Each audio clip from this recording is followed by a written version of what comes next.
ওয়ালাইকুম আসসালাম ওয়া রাহমাতুল্লাহি ওয়া বারাকাতুহু।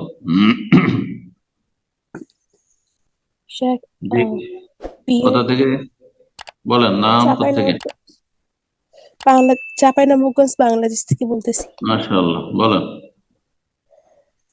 শেখ, মহরণের ক্ষেত্রে কি হজ বা উমরা, আহ, মানে যখন হাজবেন্ড হচ্ছে যে আহ, মানে যখন সামর্থ্য হবে, তো মানে বিয়ের আগে এরকম শর্ত দিয়ে রাখলাম যে যখন হাজবেন্ড সামর্থ্যবান হবে তখন হচ্ছে যে তিনি আমাকে হজ বা উমরা করতে নিয়ে যাবেন, এটা হচ্ছে আমার মহরণা হিসাবে আমি চাই। বা আর সাথে কিছু আহ, মানে নগদ টাকা বা যে কোনো কিছু এরকম করা কি, মানে এরকম মহরণায় চাওয়া কি জায়েজ আছে?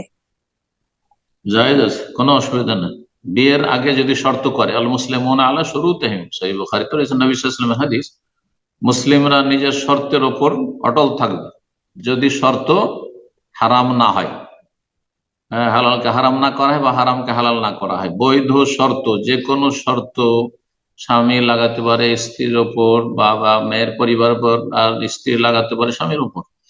সুতরাং কেউ যদি শর্ত লাগে বিয়ের সময় যে আমার মহারানা এত টাকা, 1 লাখ টাকা প্লাস আমাকে হজ করাইতে হবে, ওমরা করাতে হবে, তাহলে সেটা ভালো কাজ, আরো ভালো কথা, ভালো কাজের জন্য। এমনকি জায়েজ কাজ যদি বলে তবুও জায়েজ, একবারে শুধু না জায়েজ কাজ যদি বলে তাহলে সেটা তখন সে শর্ত গ্রহণযোগ্য নয়। জি, কোনো অসুবিধা নেই, আল্লাহ তৌফিক দান করুন।